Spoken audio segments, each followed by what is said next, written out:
de mudos se escucha un gran silencio, no se percibe que algo va a pasar.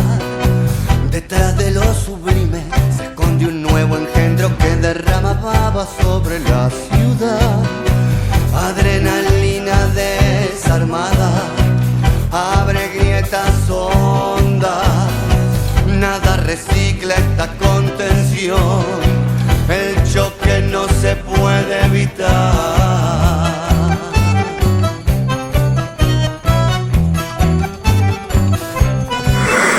Habrás escuchado al presidente Milei hablar de la necesidad de resolver los pasivos del Banco Central y vos dirás, ¿por qué es necesario resolver esa cuestión? Los pasivos del Banco Central básicamente son la contracara del dinero que circula y que también es parte del ahorro de los argentinos, es decir, el dinero que se mueve en la economía de nuestro país. Si yo quiero dolarizar, necesito reemplazar todo eso por dólares. Resolver los pasivos del Banco Central es una etapa del camino de la dolarización que pretende hacer Milei. Ahora bien, ¿de qué se tratan esos pasivos? Cuando uno ve el balance del Banco Central encuentra que básicamente tiene activos que son las reservas en poder del Banco Central, pero también los títulos que tiene el Banco Central, por ejemplo, del Tesoro. Pero por otro lado tiene pasivos. ¿Qué son los pasivos? Bueno, todo lo que anda en circulación en términos de plata es un pasivo para el Banco Central, pero también lo es los títulos que ha emitido el Banco Central y que de alguna manera son la contracara del ahorro. ¿De qué estoy hablando? Cuando vos vas a un banco comercial, depositas tu plata,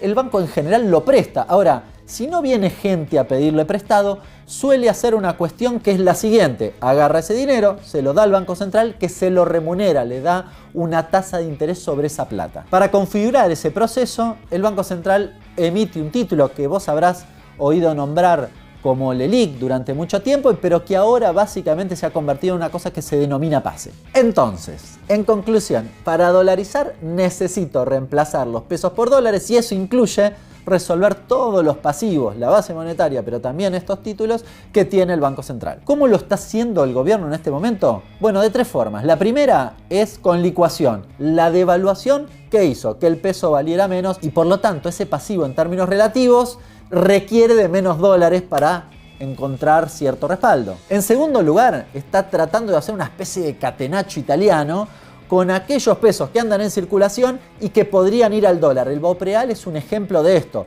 Lo que está haciendo es que los importadores que le iban a demandar dólares al Banco Central no se los demanden ahora, sino se lo demanden en el futuro. Y en tercer lugar, está tratando de convertir títulos que tiene el Banco Central a títulos que tenga el Tesoro y por lo tanto limpiar la hoja del Banco Central, hacer desaparecer en parte alguno de los pasivos que tiene justamente el balance del central. ¿En qué punto estamos? Bueno, tenés unos 10.000 millones de dólares en base monetaria y unos 30.000 millones de dólares en lo que tiene que ver con títulos, con lo cual necesitas unos 40.000 millones de dólares para poder hacer ese empalme. Recordá que estás en términos de reservas netas, abajo unos 4.000. Vamos a hablar, como venimos hablando siempre, del tema de la movilidad jubilatoria, que es una cuestión central hoy en día porque los jubilados vienen perdiendo muchísimo contra la inflación y sobre todo en el último trimestre en el cual recibieron un 27,18% de aumento cuando tenemos una inflación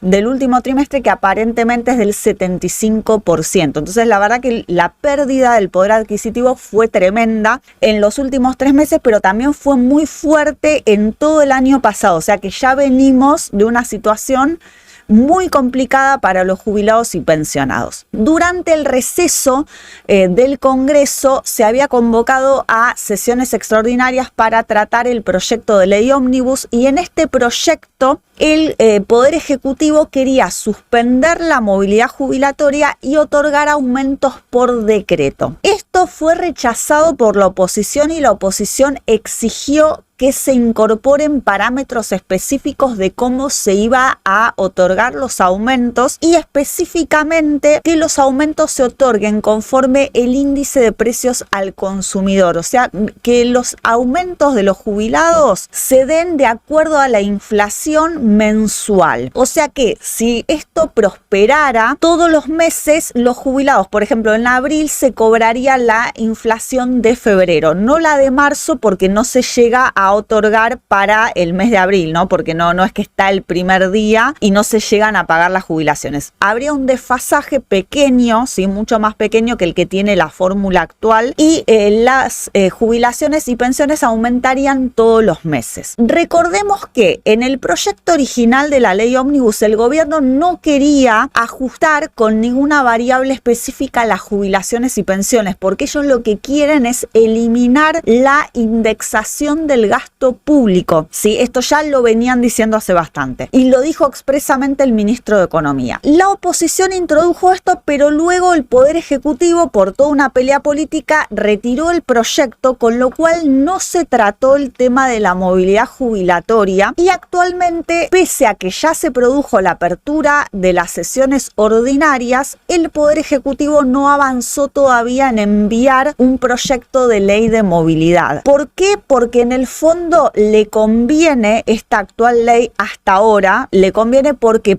se produjo una licuación fenomenal de las jubilaciones y pensiones, y de toda esta reducción del gasto público que hubo en estos meses, el 43% fue a expensas de los jubilados. O sea que el ajuste en el sistema previsional es lo que está logrando que se elimine el déficit del gasto público, a expensas de que los jubilados se estén muriendo de hambre. A mí me